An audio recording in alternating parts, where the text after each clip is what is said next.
Hey everyone, welcome back to episode 962 of Money Girl. I appreciate you downloading the show. I'm Laura Adams, an award-winning author, on-camera spokesperson, money speaker, and founder of The Money Stack. That's my Substack newsletter. Subscribers automatically receive my Money Success Toolkit, which includes the exact templates I use to manage my finances. So I hope you'll sign up and get that free download. You can learn more, ask money questions, and sign up for the Money Stack at lauradadams.com. Or you can leave me a voice message with your question or comment by calling 302-364-0308. I'd love to feature your question on Finance Friday. That's our weekly Q&A bonus edition of the show.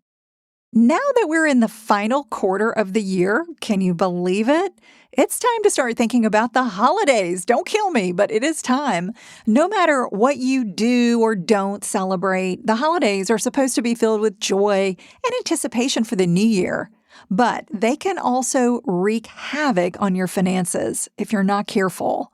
Americans spent a record $994 billion on holiday retail sales in November and December 2024. And according to the National Retail Federation, this breaks down to an average of approximately $902 per person on holiday-related items like gifts, food, and decorations.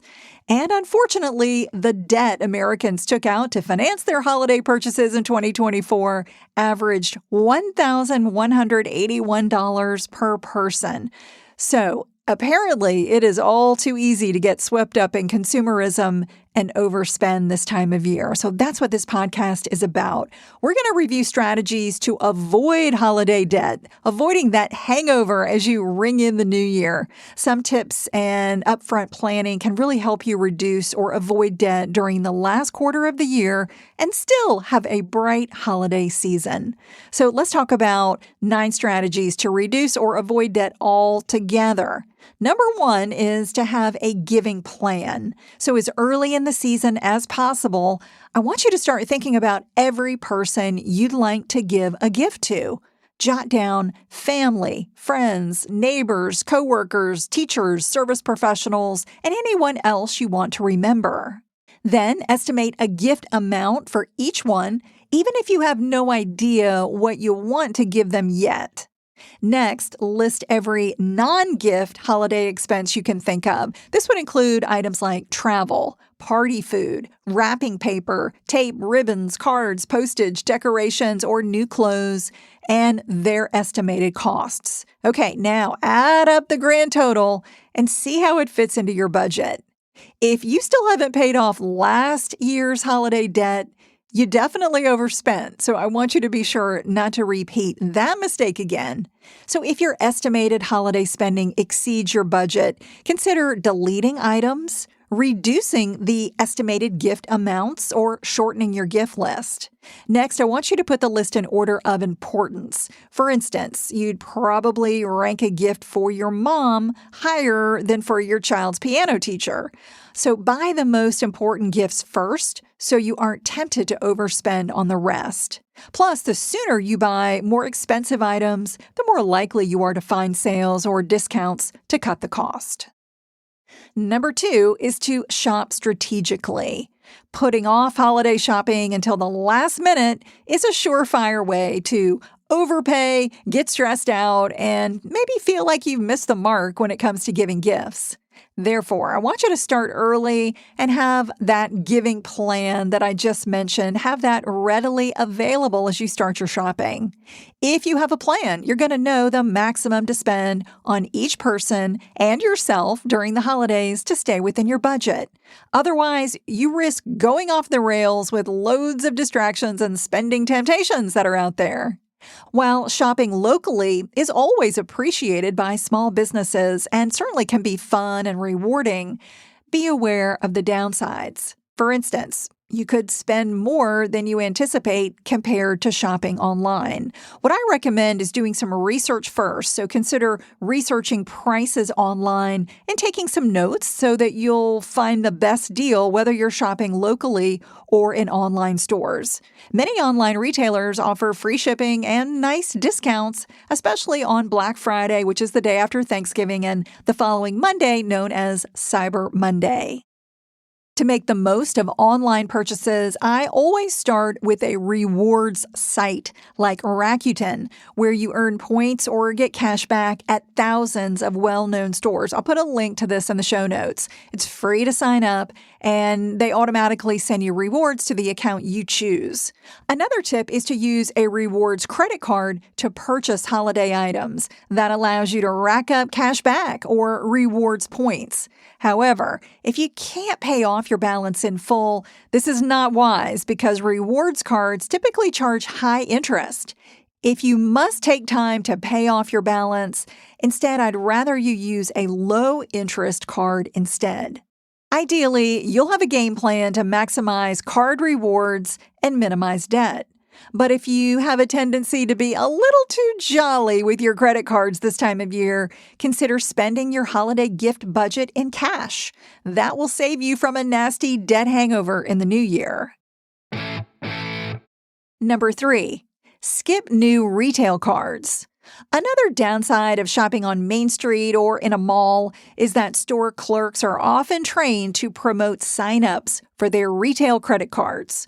Unless you actually need a card or you frequently shop at the store and could take advantage of rewards using the card, don't be tempted.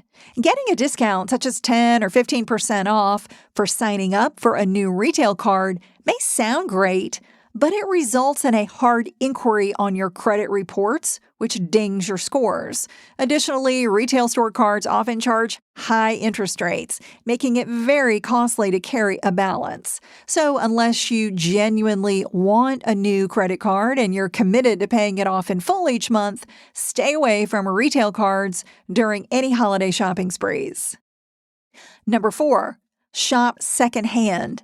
You can find incredible, like-new items in local and online secondhand stores for a fraction of the retail price. Depending on what you're looking for, you might consider shopping on Facebook Marketplace, ThredUp, The RealReal, Play It Again Sports, or other local consignment shops. And I'll have links to those resources in the notes for the show. Number 5, avoid self-gifting. If you're like me and tend to buy yourself a few gifts while you're holiday shopping for other people, stay away from your favorite stores. For instance, if you're a gadget junkie, avoid going into electronic stores. And also when you're shopping online, stay focused. Don't get sidetracked by sale items for yourself. Number 6, get crafty.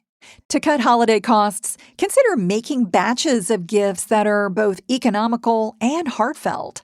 Edible gifts are always a winner, like cookies, snack mix, infused olive oil, hot cocoa mix, spiced pecans, or other candied nuts, packaged in festive bags or tins.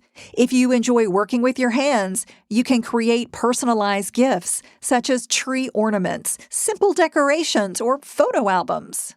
Also, get creative with your gift wrapping, which can be expensive. For instance, you could use old maps, reusable fabric bags, and handmade pom-poms instead of expensive wrapping paper, ribbons, and bows.